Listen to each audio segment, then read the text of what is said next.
Mr. Scorsese. Is it Scorsese or Scorsese? Spears and Steinberg. You know what the it is? Aries and Andy. Jew and the jerk. You know it's time to get this work.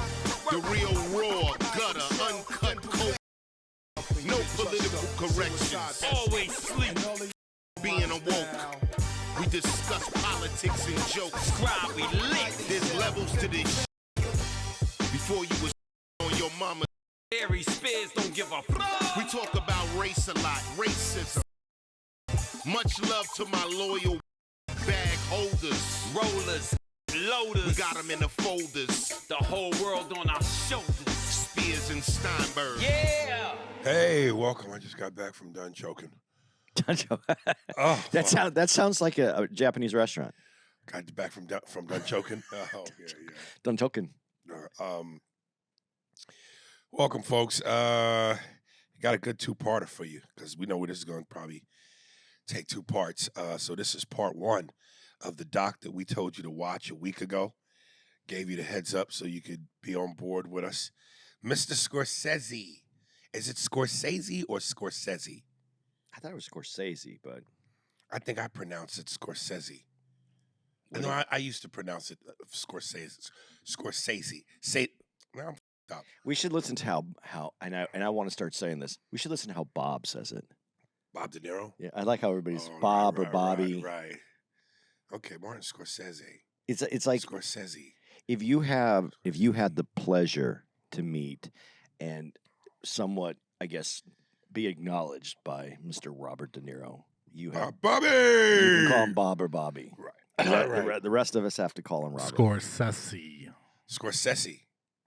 Scorsese. I think I called him Martin Scorsese for a long time. Either way,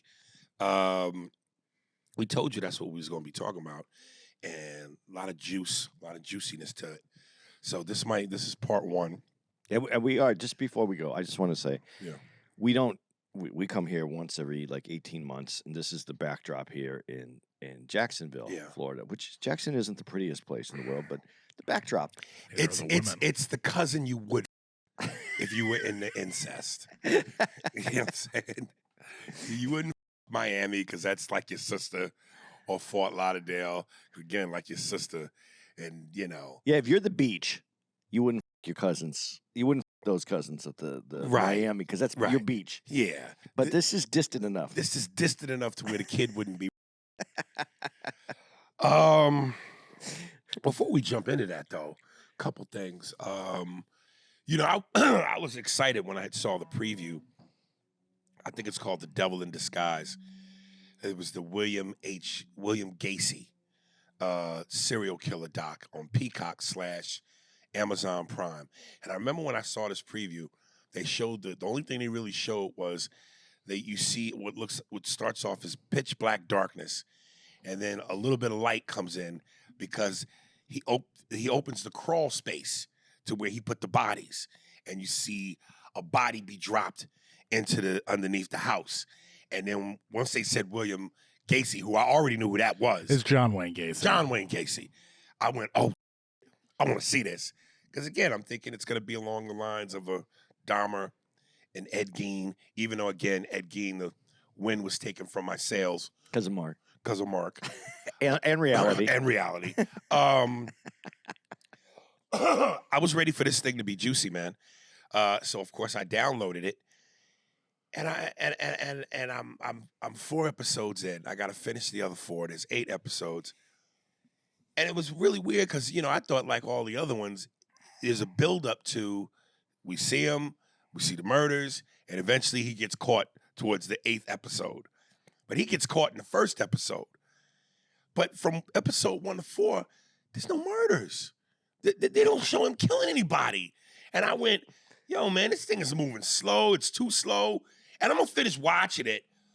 But it ain't doing it for me. But they're not going to show him kill kids. Well, I thought that. And then you made the point yesterday. Because I thought about it and I went, well, these are teenagers. So, they're not going to, how gruesome can they get, if at all, of the showing of the killing of a teenager? And so I thought that. And then you said it yesterday, and I went, you know what? That's probably what it is. Except you're only on 4. Mark saw the whole thing, and I didn't see the whole thing. You didn't? I stopped when you go, "Oh, this sucks." I'm like, So but how- I thought it was amazing. Well, so yeah, far. you text me with, "Are you high?" How many episodes have you seen? I don't know. I'm on the third one. And you thought it's amazing at 3? Listen, I guess some people just don't appreciate high art for what it is. I love high art, but give me some art though. Dude, the acting in it is incredible. Boo! But I like how it starts out where, because it kind of puts you in the perspective of the people that discovered it at the time. So like you caught them, but you didn't see like what happened before that. So you're kind of unraveling it like the detectives were unraveling it, going, "What the?" Because up until that time, he just seemed like a regular Guy who drew upstanding clowns. citizen. A guy who drew clowns.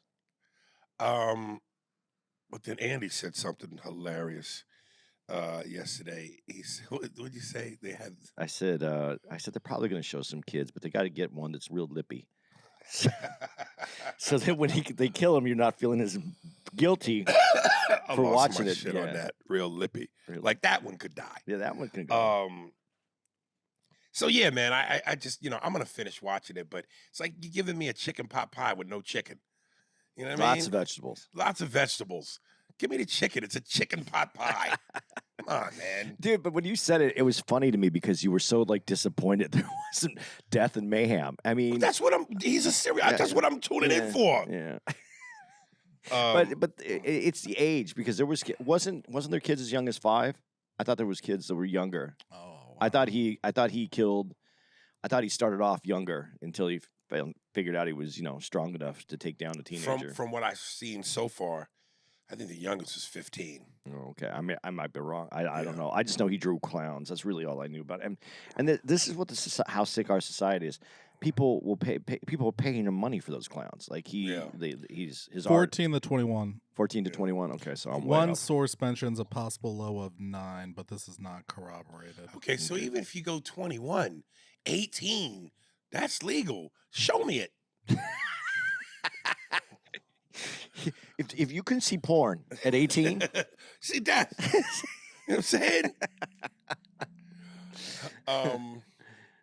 On another note, we're here in Jacksonville, and the club. If you've heard us talk about this experience before, the club is inside the Ramada Inn, which we no longer stay at because I quit the Ramada Inn 2 years ago because just too many bugs, and this place needs that place needs a major remodel. they let the ducks take over the pool during the day, and then kids go swimming in that. And if you know anything, but ducks just where they. Yeah. So they're in there.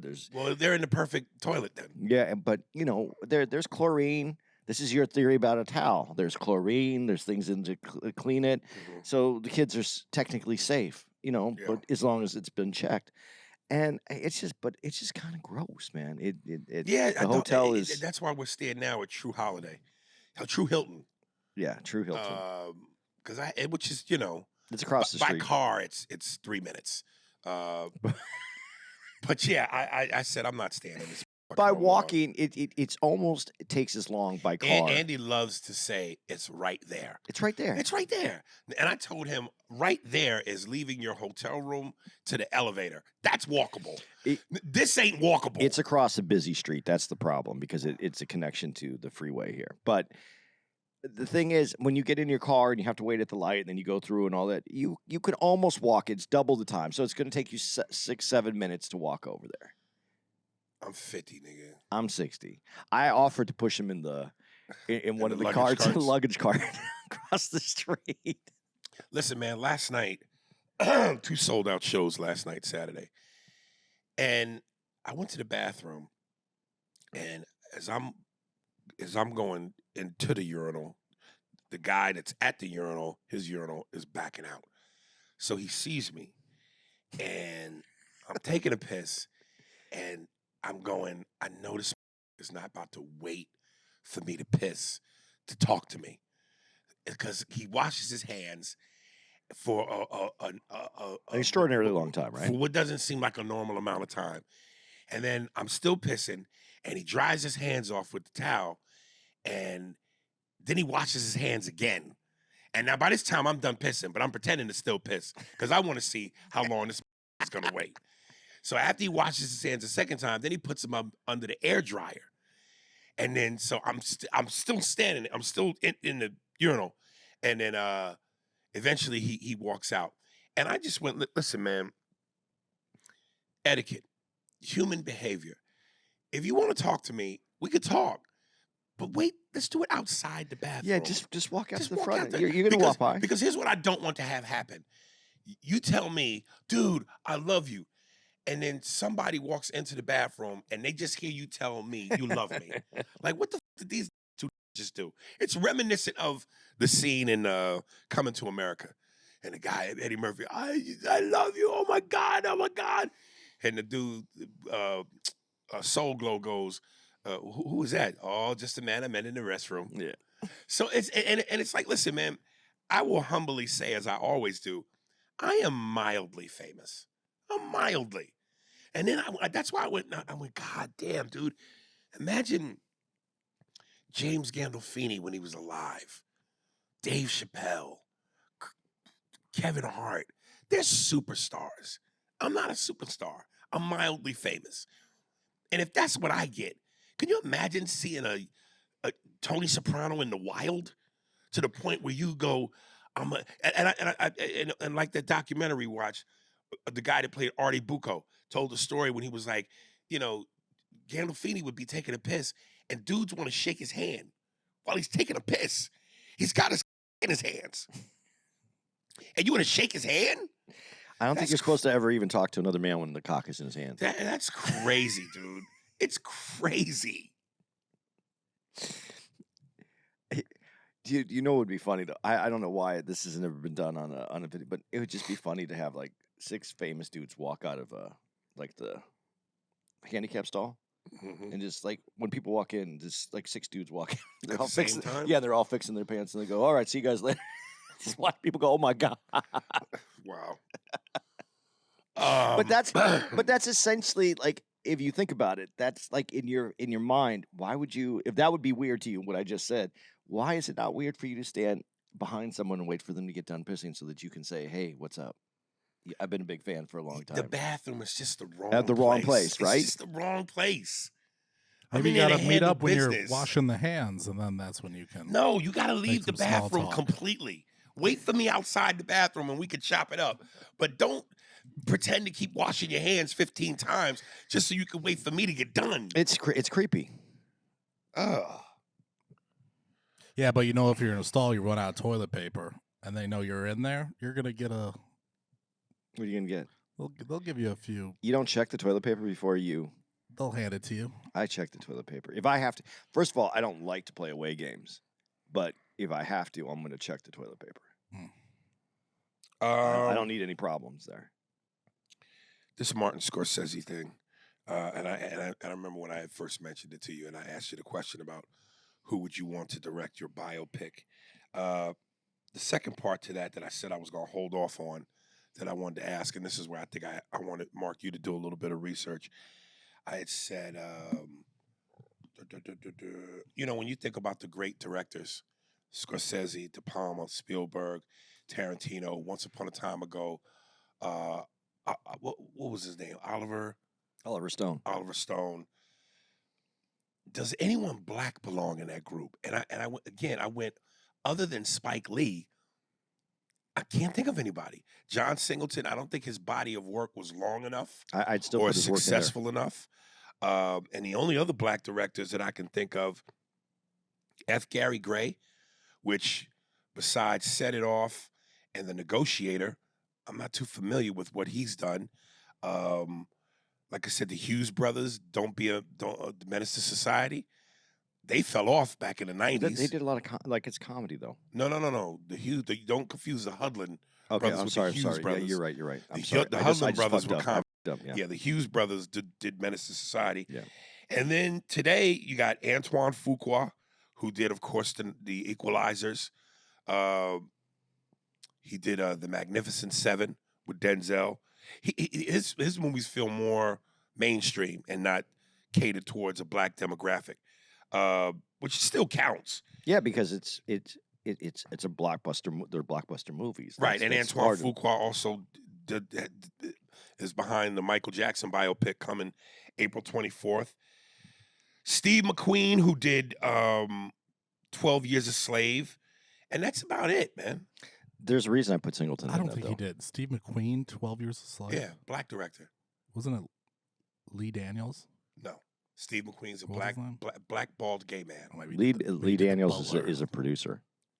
Yeah, Lee Daniels did Empire, Maybe but it's no, the Steve Butler. the one that did 12 Years a Slave is Steve McQueen. But you didn't put now I'm gonna forget his name. Who's the dude who did Black Panther? Oh, Ryan Coogler. Yeah. But Ryan's new. Yeah, but the reason you put Singleton in there, and I'm gonna push back on you, even though he didn't have a large body of work, he changed the verbal way that expression was done in his movies, a la Quentin Tarantino, to talk the way that he talked, the way that he delivers dialogue, and Scorsese. That was the dramatic thing. That's what they added, where they bring the culture through the movie. That's important. I think that to be able to have a director that allows the actors to bring that through and does it in a way that feels authentic, that's what you get when you do that. And he did that. Tarantino did it. Scorsese did it. I mean, when you say he, okay, like John Singleton, you think of Boys in the Hood, Baby Boy, even if you throw in Poetic Justice, very West Coast, very, So if that's what you mean, Yeah, but West Coast represents a major part of America. It does. But who did Belly? oh shit, who did do Belly? Hype Williams, What's it called? Belly. Hype Williams, Belly. Hype Williams. Say it one more time to make it true. He's looking it up. I'm telling you, Hype Williams. Because it was very, Hype Williams. yeah, there you go, motherfucker. It was very video stylized because Hype Williams back in the 90s and the early 2000s was like the go-to rap video director. And incidentally, people will tell you that opening scene in Belly is the hottest opening scene of any movie ever, and then it peters way the off after Yeah, that. well, I was just gonna say, but that style was new. That style's new. That Yeah. style at that time was new. But there's and I think that's I also you got to give it to Singleton a little bit too, because you're as a black director at that time, to get the money to make these movies, you're on a Yeah. little bit of a leash, and you have to fight for that. Yeah. And and that's what Scorsese talks about. That's why I give it to him as being influential and being put into that category. But just so I'm clear on the answer to my question, you're saying Spike Lee and John Singleton? yeah, and Spike Lee you have to include, because his It's definitely Spike Lee. well, But it just feels like he's the only one. yeah, I think there's more that are important in there, because, like you said, okay, so that Spike Singleton, you go West Coast. Who do you go with East Coast? Well, I mean, obviously Spike. Yeah, so those two are cemented. But Spike had a when he what's the first movie that the black and white one that comes out the first? She's got to have it. Dude, that changed everything. That changed everything. And his long shots changed everything. I mean, it almost became, because it became like just such a signature move, that it became, and it seemed a little indulgent because he did it on every movie. Right. But those shots that he did, the way he put it together, and then I hate to say it because we're talking about movies, but then when you take his direction into the Nike ads, Yeah. I mean, those are iconic pieces. Well, Michael Jordan played. I know, Him and but Michael. Mars Blackman is Yeah. is No, you're just right, you you're know, right, but you're that's right. also his acting, because he throws himself into everybody. But he's the thing with him, and I think that, I don't know how people are going to feel about what I'm about to say. The thing with Spike, it's a little bit Woody Allen-esque, because he's in the movies. Not all of his movies, like Woody Spike Allen's. Lee and Woody Allen knew that the only way they would get pussy is to put themselves in their movies. So but there's that part of it too, where they're in their movies. Right. But I still think both of them are great directors. But Spike Lee really carved out a niche for himself. And then the other thing about Spike Lee that you have to really give him a lot of credit, if he opened up the door, it wasn't like a bunch of people were running behind him to fill in that door. It took a while. Well, there have always been people behind him, but They couldn't get it. Hollywood won't, Yeah. They didn't allow all them niggas through. But usually, as you know, when Hollywood has something that's hot, they run to Yeah. fill it up. And, Yeah. and Spike was he owned that section. Yeah.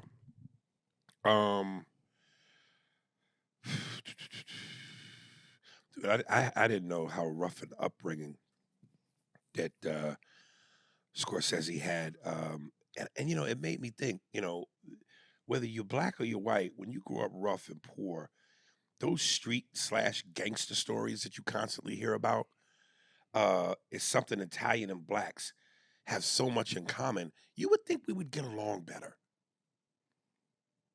Tribalism is man. No, I know it. I know what you mean by tribalism, but just the fact that it's like, yo, look, when you talk about it all the time, when you poor and you have that in common, there's certain aspects of life that are going to treat you the same, regardless of your color. Even though I will always give you some pushback because I still say that like Paul Mooney, the complexion for the protection for the collection. So you still have an advantage.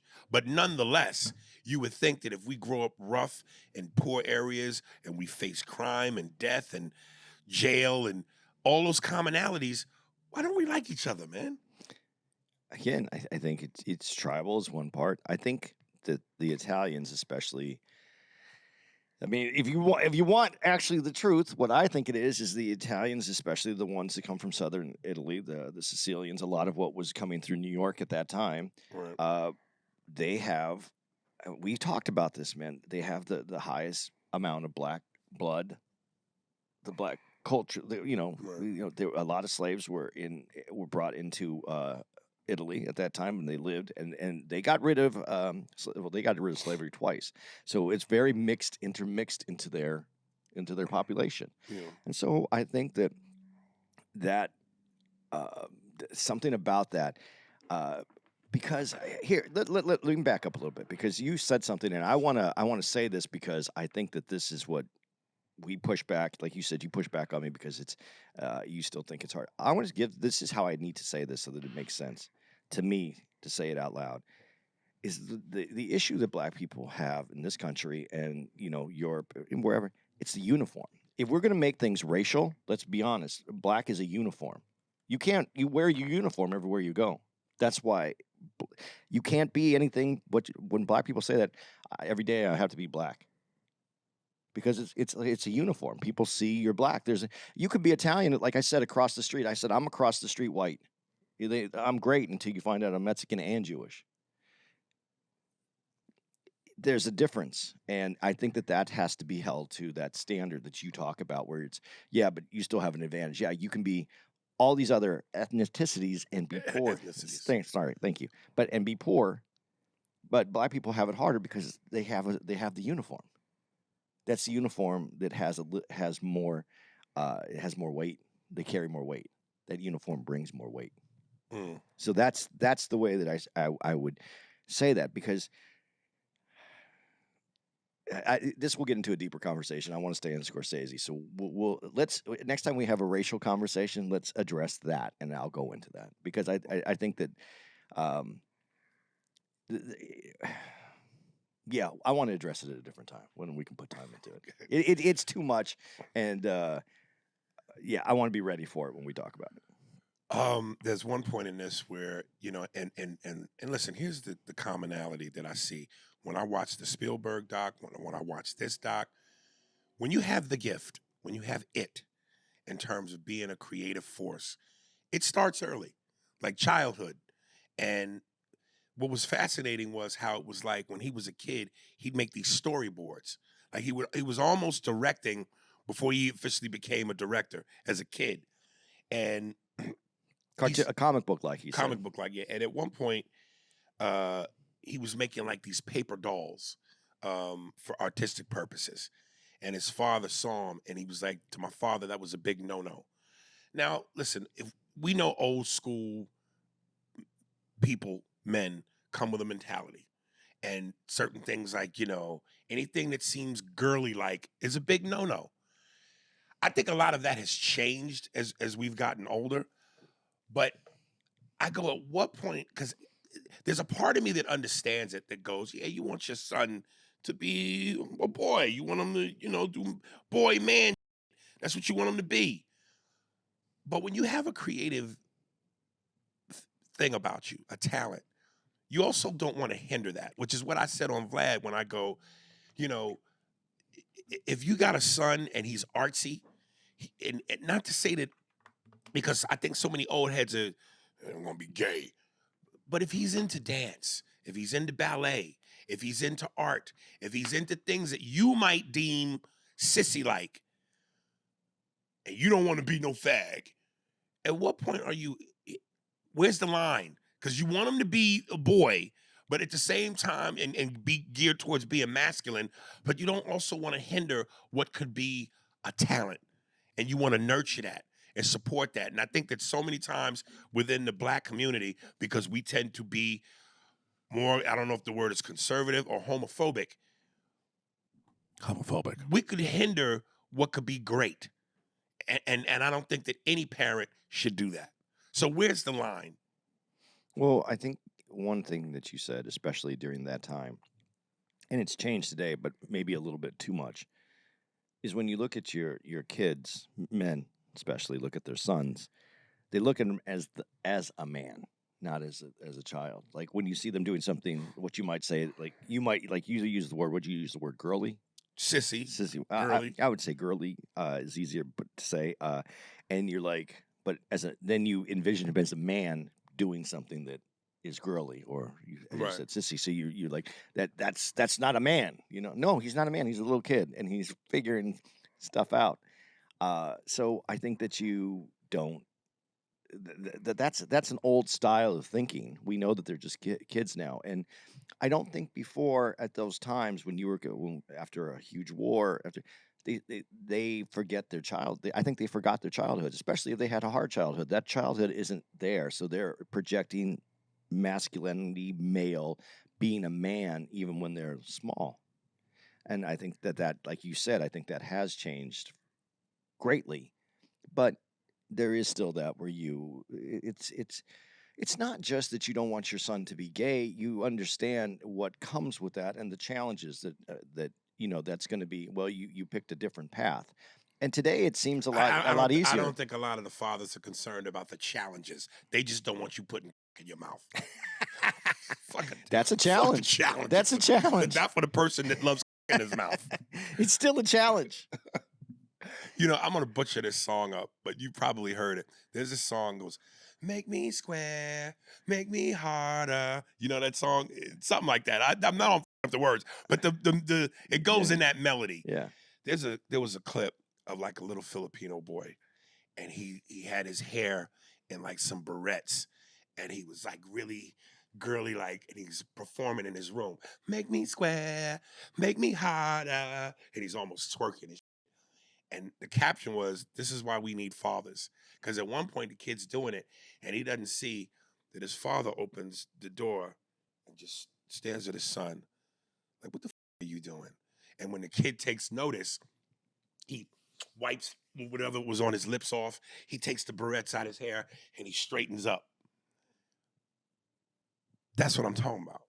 Now, and listen, so many of the comments, especially by women, oh, that's abuse. Stop being, he's just a kid. That's so unnecessary. And then other handful of comments was, see, that's why we need fathers. Knock that shit off. And listen, if I had to pick a way to lean, yeah, man. Like it'd be one thing if my son, if I walked in and my son is watching ballet and he does a pirouette. Oh, okay. He might be the next Baryshnikov.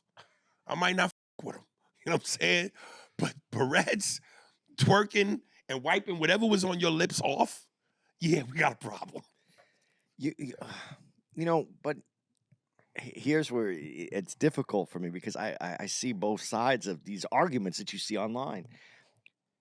Dude, as a man and with two sons, if I would have walked in and saw that, now somebody's about to come interrupt us. I would have been like, what's going? That was very interesting. That was the dad. Yeah, that was the dad. He just walked in the room. You guys shouldn't be doing podcasts. No, I guess I would have to have a conversation though with my kid. I wouldn't. I would like. What is it? Because listen, it isn't the same, but it's the same. How many times you've been like I've said this before? How many times you've been driving down the road and I'm just a girl comes on and you're like, I'm just. It's a song with a catchy tune. I've never done that. You never done it I've never. because you've been afraid. Why would I do that? Because it's a catchy little. But that ain't. No, you don't hear it in your head. I don't associate with "I'm just a girl" enough to sing it. If you're not even thinking about it, it's just No, I'm it's a thinking about catchy- it. I thought about it. I thought about it the moment I heard it. I didn't even think about it. I've done it. Have you ever done? I know Mark's. Have you done it? Have you sung it? Done what? The song "I'm Just a Girl." I'm just. I'm every woman is catchy. No. I've never went. I'm every woman. No, but you have to have like a ability to sing that song. Even if you had the ability. I'm saying, Okay. I'm just a girl doesn't have anything to it. It's just you never found yourself just going, oh, I'm just no, Never. Yeah. Never. I think that's funny that you've never done that. Never. Why would I? Why wouldn't you? I'm just a girl because it's catchy. Yeah. Nah, son. Yeah, Nah, it's catchy. son. Nah, yo. Catchy. It doesn't have anything to it. I've worn Timberlands for too long for that to allow me to. But say no. But see, does Timberlands make you a man? Goddamn right, son. Yeah, no, nothing makes me a man other than I'm a man. I know I'm a man. I'm a man too, but I got on construction boots. Construction boots and I'm just a girl don't go together. So when you see a woman on a construction site and she's wearing, I've never construction seen a boots- woman on a construction site. I just saw one. You know what? I got to be honest. I saw a really good looking woman in Hoboken working on the construct. They're building these walls for flood walls because Hoboken's below sea grade, so it has flood issues. And I was a little set back. She was wearing construction boots and construction outfit, big construction like Carhartt stuff. Yeah. But she was straight hair, like just looked like, but it was every bit of a female. So it was like, what I mean that is like projected just a female energy, and it was just weird. It was different. I've never seen that before like that. Okay. So I don't think that if you're dependent on your shoes to make you a man, what happens when you're stranded on an island and you don't have any of that stuff? Are you still a man? My foot is a Timberland. My actual foot is a Timberland. I think that's all I'm saying. I don't think that honestly that projects to make us who we are. We are who we are innately. But if you did see your kid doing that, I think you have the conversation, because if I would want to know, are you doing that because influences around you, or is this who you are? Because if this is who you are, you need to prepare yourself, but fuck, I need to prepare myself too. Make me square. Make me harder. I need Somebody's to gonna prepare. write in and say these are the actual lyrics. Yeah, but I need to prepare as well. The more you tell your son not to do that, the more he's going to lash out. But that's not what you're telling your son. No, It's not about telling him no. not to, because when you do tell that's okay. That's why so many communities where it's really not to be gay, when they come out full force, because they had to rebel against the whole culture, and so they're going to come out and be as gay as that's. Well, no, that's not true, because Magic was always supportive of EJ, and his son was, it's raining man from the gate. But he hid it for a long time. He was heavy. He was depressed. He was, and then he hid it for a long time. So when he came out, he had to fight everything that he believed in to come out, and that's what he did.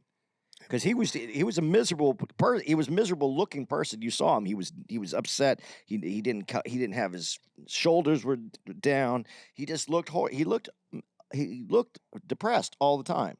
And then he came out and Oof. doing catwalks down the sidewalk in Beverly Hills. Dude, the bond between De Niro and Marty Scorsese felt like Ali and Angelo Dundee. It was amazing when you see that, because I'm telling you, when we watched, I watched a thing with Scorsese. What's his name? Al Pacino. That's who I want to say, and De Niro. And that's amazing. Keep your thought, but that's amazing that he's never worked with Al. He did. When? He was in what movie where was he in? Because they had the whole conversation when they talked to each other. It was the one movie. I think it's the movie you hated. Oh, Irishman. Yeah. Okay, and I saw the movie. I saw that, and the whole time I was watching it, and I was like, what's wrong with this? Like, there's something wrong. Like, De Niro and Scorsese are like almost like on one team, like one like Yeah. unit. And you felt like he was really like you never seen anything where the director and the actors are all talking and Al Pacino is like out in the wilderness. But when I watched it, I was like, he's not part of this.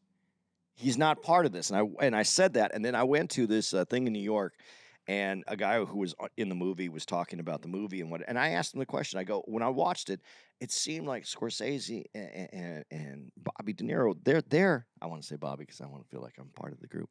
And I said they seemed like one voice, and Al Pacino seemed out, and he goes, "You got to understand, Hmm. that's his guy. That's the guy that he." Let me see. Irishman, Cape Fear, Casino, Goodfellas, It's Raging Bull, New York, New York, The Comedian. What was the other one? Taxi Driver. Alice Doesn't Live Here Anymore. They've done like 9 movies together. And they took a 9-year break. They said in there too. There was nine Damn. years that they didn't work together. And listen, man, I don't. I always say this. Sorry, broken record, but this is what I love about Doc. She learned, and I went, damn. I don't think I've ever seen a Scorsese movie that wasn't a gangster flick. Like I never saw The Comedian. I never saw New York, New York. I never saw Alice Doesn't Live Here Anymore. I never saw a lot of the things because I just always associated him with gangster movies. I mean, I've seen the Alice Doesn't Live Here Anymore. It's not called The Comedian. What's the actual name of the movie? I thought it was called The Comedian. The King of Comedy. The King of Oh, Comedy. okay, comedy. That one I saw, and I saw that early because I was a huge Jerry Lewis fan, man. Yeah. So I saw that. How as a comedian have I never seen The King of Comedy? It's an interesting movie. Is it really about comedy though? No, it's about it's about a talk show host, and who's like the king. Like I think it's kind of a playoff like where Carson was. Like he was Right. Carson's like considered people will say Carson at that time he's the king of comedy, but he's not a stand-up comic. Right. But it's about a person like that, and it's on the top of the game, and then what happens, and it was really dark. I was surprised my mom let me watch it. Really? It's a really dark, and I didn't really understand it. I didn't get it when I was younger, and then as I got older, I watched it several times. And it's a good movie. It's a really dark movie, though. These things that I constantly see on TikTok where people talk about movies, and one of them was top 5 most overrated movies. Often I see Taxi Driver in there. People say it's boring. They just don't get it. And that's a classic, isn't it? Yeah. It's deemed a classic. Yeah, but it's and I think that's what's missed, though, because I think today the idea that some guy considers a porn to be normal might be creepy. Well, no, I think today porno, like the fact that you have OnlyFans and women do whatever they want to do to me, it's not as outlandish as it was back then. It was a rated X movie. Well, if we're being honest, anything, the sex is huge. That's never out. What word did you just use? Outlandish. It's never been outlandish. It's been deemed dirty, but it's one of the most pleasurable things in the world. That's why people love it. But you wouldn't take a first date without like some kind of conversation and just go to a X-rated film for your first date. Not say anything, just grab some popcorn and soda. And there has to be a woman out there that wouldn't mind that. Yeah, but usually that would start with some kind of like, hey, whatever the conversation that would lead you to go, I'm taking you to a movie, and then that's on our, and then you go there, and then she's either like shocked or she's, at the movie theater. So, but I think there's a lot of old ideas that were taboo, and today they're not. Maybe not that there's not still taboo, but they're not as taboo. They're not as outlandish. It's a little bit more, but and the guy himself to become that out there is amazing. Okay. Yeah. What is? This is going to be an interesting. She's bringing me my sides for the okay. James Franco thing. Hey, You just sit it on the table. Thank you so much. Appreciate it. Thank Thank you. Incidentally, so I paid this some people to do a deck, what's called a deck for me, for my Slave movie, which has like the budget breakdown and the details and all that. So this person also put some feelers out there and said that they went to like maybe half a dozen different places to be see. careful how much information you give out there, though, on this. I just want you to. I'm not giving out Okay. anything that's, and of course it was rejected. It's going to be rejected. Yeah. But my point in this is, I don't know, like something that might make you feel disheartened, rejection. When it comes to show business, this is why these things are inspirational, because the studios didn't want to do Taxi Driver. Yeah. And again, you've heard so many of these stories where this got passed up, that got passed up, rejected. And like Sopranos every network said no to the Sopranos except HBO, and the rest is history. And you've heard me say this, which is my gripe. How did these motherfuckers get it so wrong? And yet again, you have these jobs where you're supposed to be the senior VP of development. You're the executive you're the higher up when it comes to creativity, but yet you get it so wrong. Dude, but their job is to make money for the studio. So, first of all, a blockbuster like that, like something you're trying to do, it should be rejected. It should be fought for. It should have people that come on to it, and because those people and the creative ideas behind those people are what lets people know this is going to explode. And then it gets made for a lower budget than it should be, Right. and then it explodes. But explosions don't usually come from safe things, and safe is what any business looks for. I want to make the most money with the least amount of risk. So even when they see that there are examples of how unsafe can be wildly successful, they still go, nah, let me play it safe. Because they lose their jobs if it doesn't hit. Cowards. Because they're Fucking cowards. You know what, though? This is where, like, when you go to a comedy club, don't you hate when the owner of the comedy club is like a comedian and wants to do stage time? Yes. Wants to be part. That's kind of Hollywood. You want the executives not to be artists. But they're making artistic choices. But you know what? Let them fight, because they're going to fight about budgets. Hopefully, because you're an artist, like the community of artists that Scorsese's in is going to lead him to some amount of success somewhere along the line. But here's what for me was a lip biter, and I'm jumping ahead a little bit. Yeah. But it's like, even after Scorsese proved himself 7, 8, 9 times, there were moments where he would do a certain movie, for instance, Gangs of New York, where he's going, I had pushback on this, and it.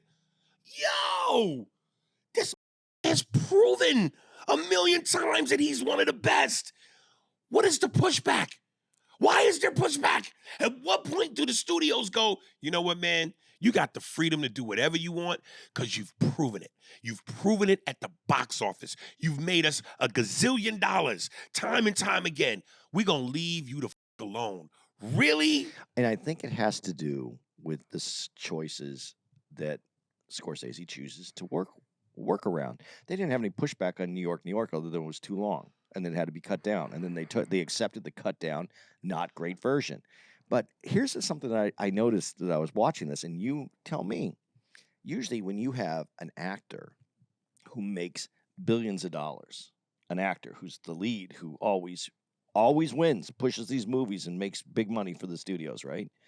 And you got a director that does that.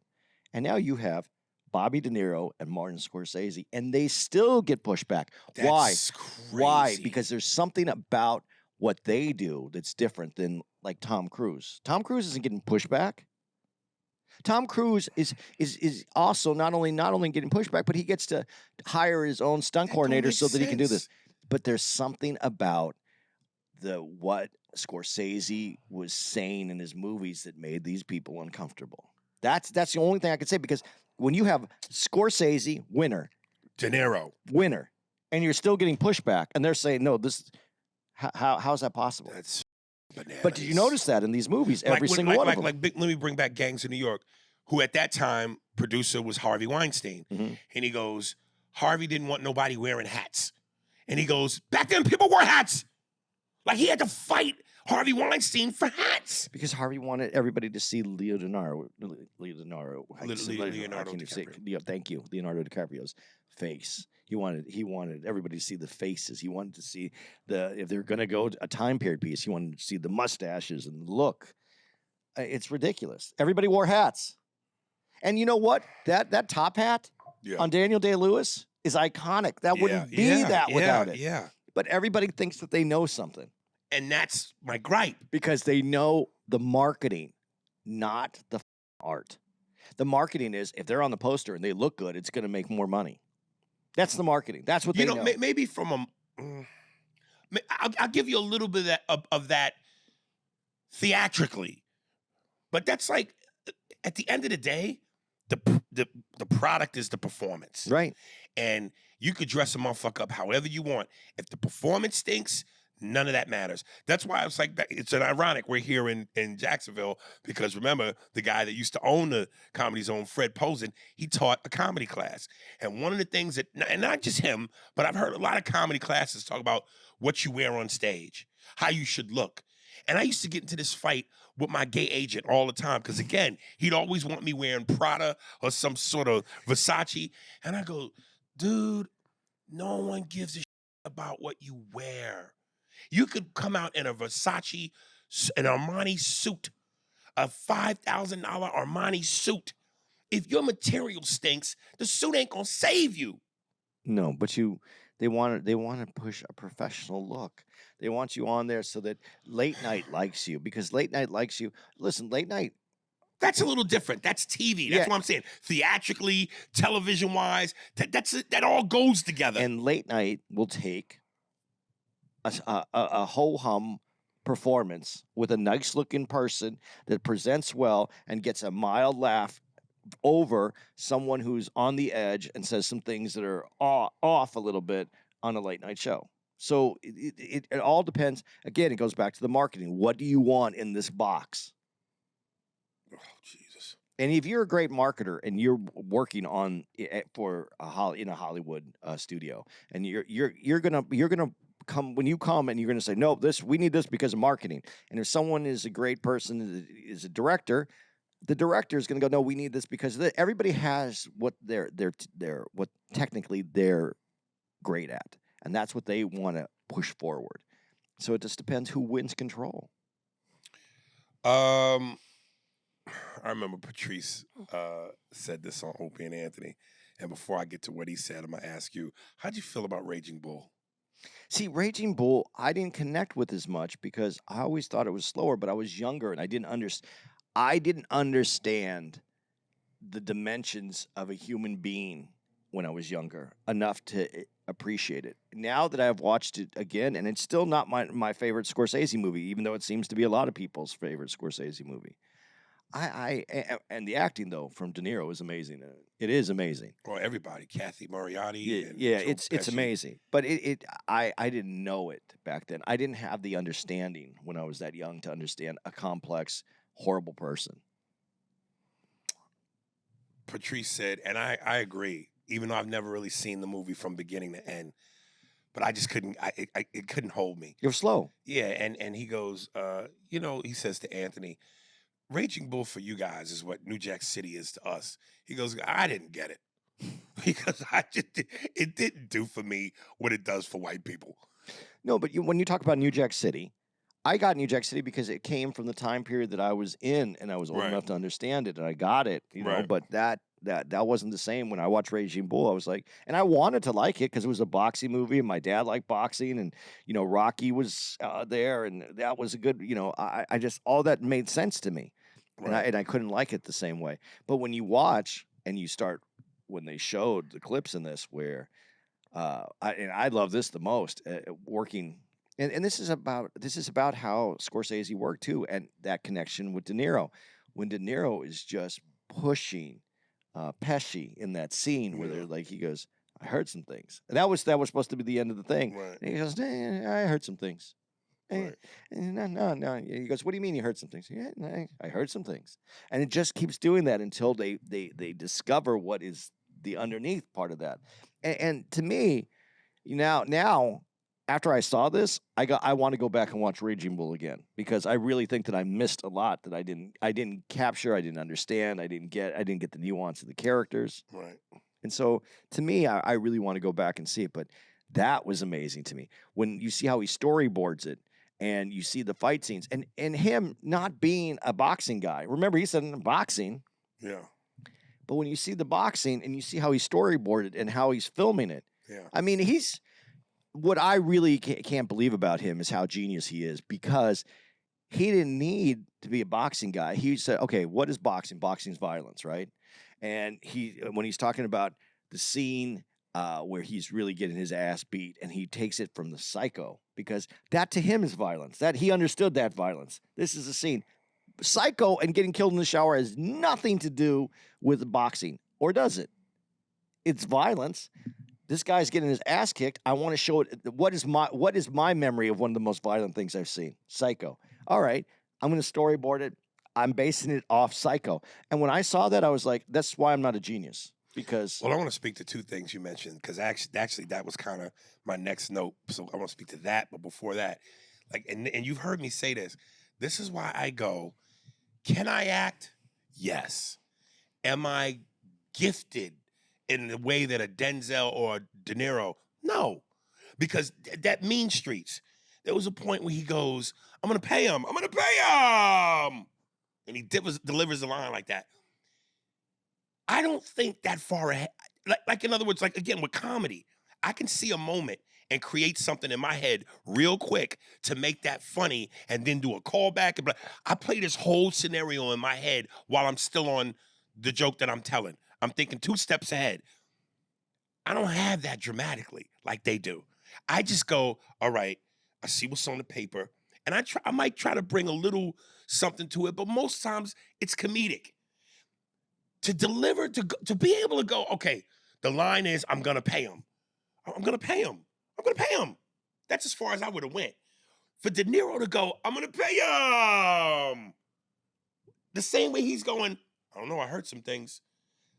There's a different gear yeah, that makes you do that. but wait a minute. Have you done like a lot of like serious roles or anything? I've done more serious than comedic. His serious roles are really good, actually.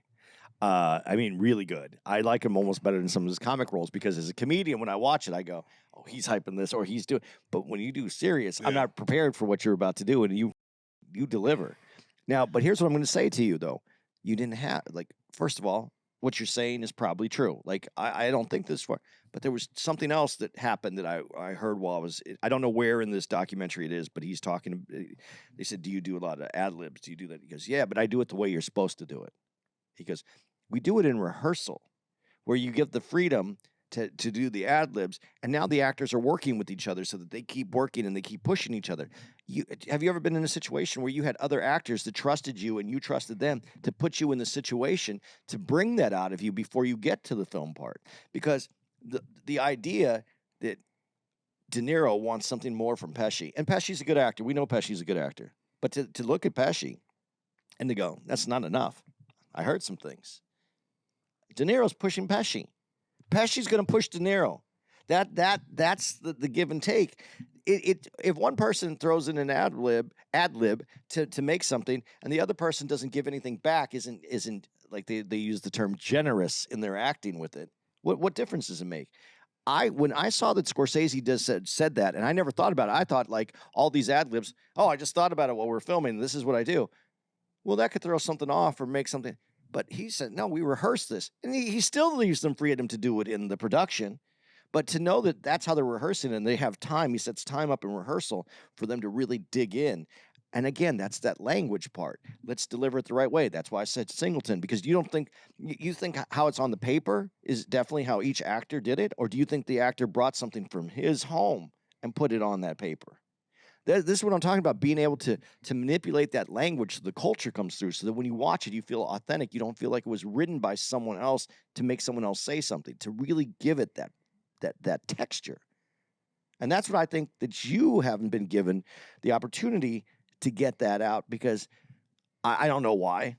Because this business, I think most people don't get the opportunity. But when you have someone that has that trust and you have a director that you work with and he sees it, and you get to work with an actor who has that kind of connection to the director, and then you are part of that little group, then you get that ability.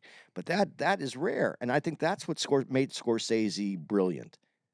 When I for the rest of my life, I'm going to remember that I heard some things, and when somebody says something to me and I don't believe them, I'm just going to start repeating the same line because that's what it is. That's what I heard some things. What did you hear? What do you mean? What do you mean by that?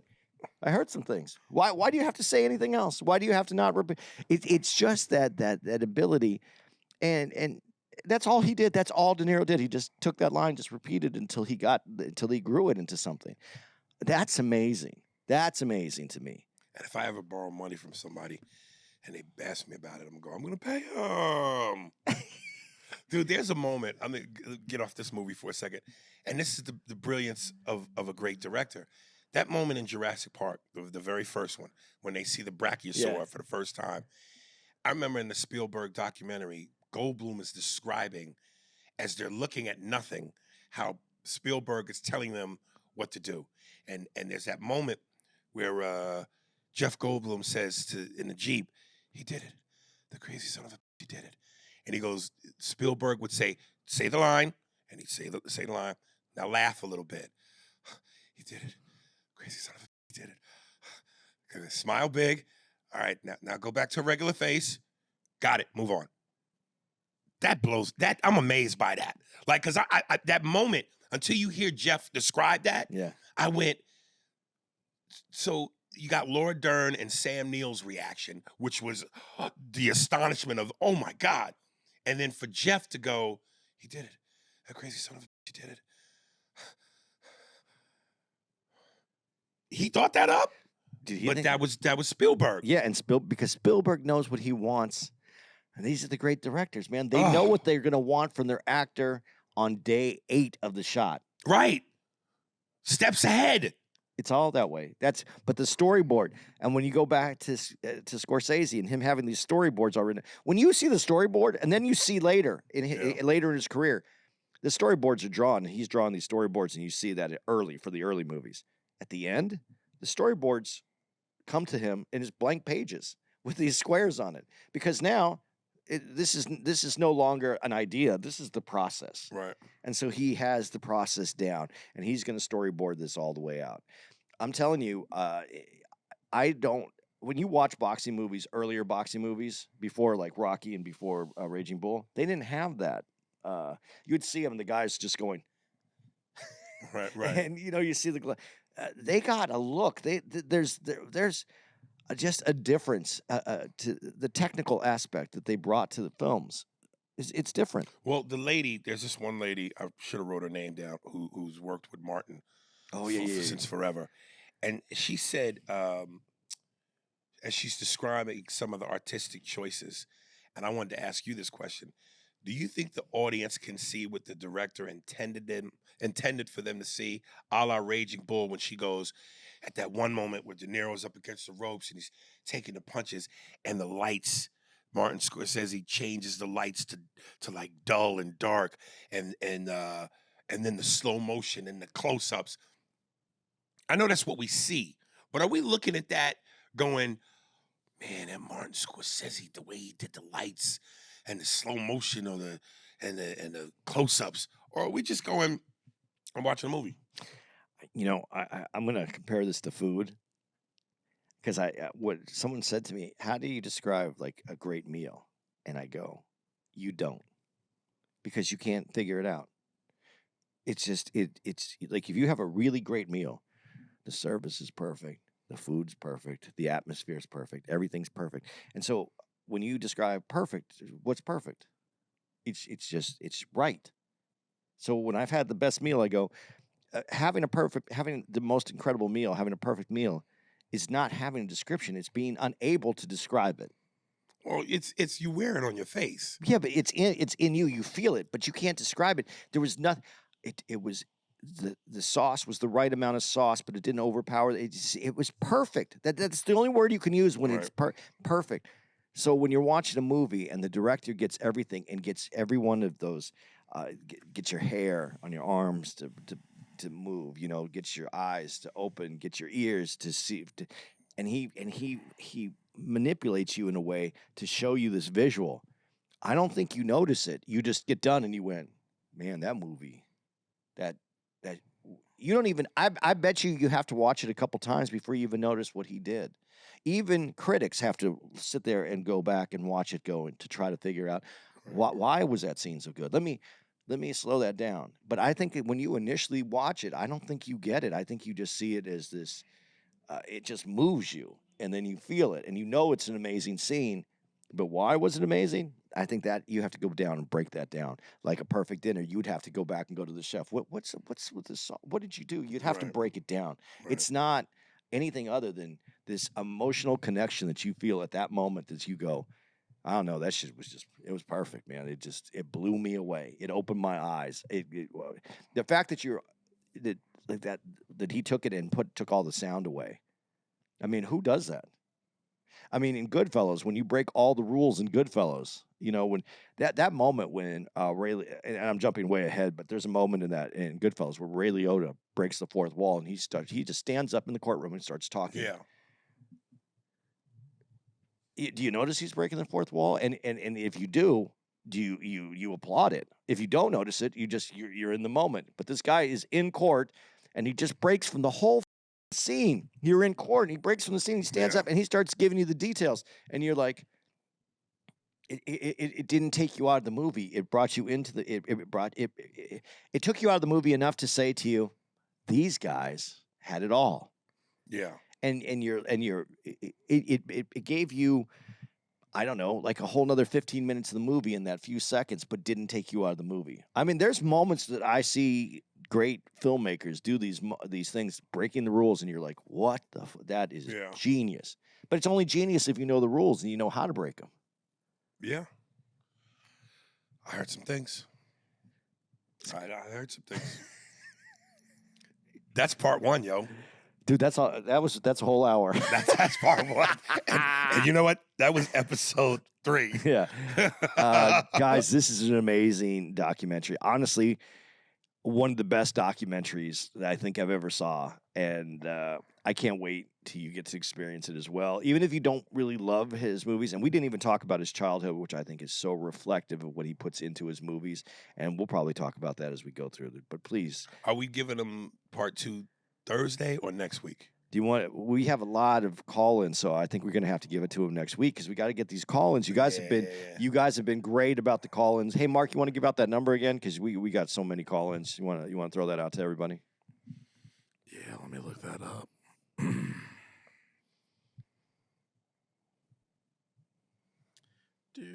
Incidentally, if you ever want to write it to the podcast, it's Aries Spears 45 at Hotmail. And the number is 617-942-0401. That is 617-942-0401. That Hotmail address is vintage. Goddamn right. Like a fine wine, motherfucker. I'm going to pay him. All right, guys. You're listening to this on 10th to 19th. We're going to be in Oxnard at Levity Live out there. If planes are flying and we're getting to our locations, we'll be in Oxnard at Levity Live. November 21st to the 23rd. Then November 28th to the 30th, Aries is going to be at the Fort Lauderdale Improv. And I am going to, and again, that's 28th to the 30th, Fort Lauderdale Improv. And I'm going to be at Stir Crazy Comedy Club. I think the same date. I don't think I'm there on the 30th. I think I'm there just the 20th and 29th at Stir Crazy Comedy Club out in Glendale, Arizona, which is by the Cardinal Stadium. And let's see, we're going to December. Sorry, December 5th. We're going to be at the Flag Star at Westbury Music Fair in New York. And December 6th, we're going to be at Veterans Memorial Coliseum in Rhode Island. Those are both one-nighters. And December 12th through the 14th, we're going to be at the Funny Bone in Orlando, Florida. That's that makeup date we had to move some things around because Aries had to get all that big bag. And December 18th through the 20th, we're going to be at Cobb's Comedy Club in San Francisco. I'm going to leave it there. Don't forget, please look up Aries dates because we also have a tour that's going to go into Europe. We have dates Mid-March through early middle April, was it? something like that, End of March, towards the end of March. in the first week of April. Well, I don't want to give out misinformation. Are you Yeah. pulling it up, Mark? Mm-hmm. But it's also on ariespears.com. Yeah, but I don't think it's out yet. Oh, it's not? I don't think it's out yet. Oh, okay. Well, and it's going to be a nice European tour. We got a lot of dates in a short You period ready of for time. beans and toast? Beans and toast are fine. Ugh. It's not my favorite. March 24th through April 4th. We'll be in Sweden, Norway, Germany, Netherlands, Belgium, France, UK. There it is. I heard some things. I heard some things. Yeah. Guys, that's a show. And then next week, you're going to get the other half of this. If we get through it all in one half, we're going to try to get it all. I think we can do it. Yeah. I think we got to dive right in, though. Okay. Yeah. Thanks, guys. You good, Mark? I'm going to Aries? pay Spears and Steinberg. Thanks for listening to the Spears and Steinberg podcast. For more information on where to find us on the internet, visit spearsburgpod.com.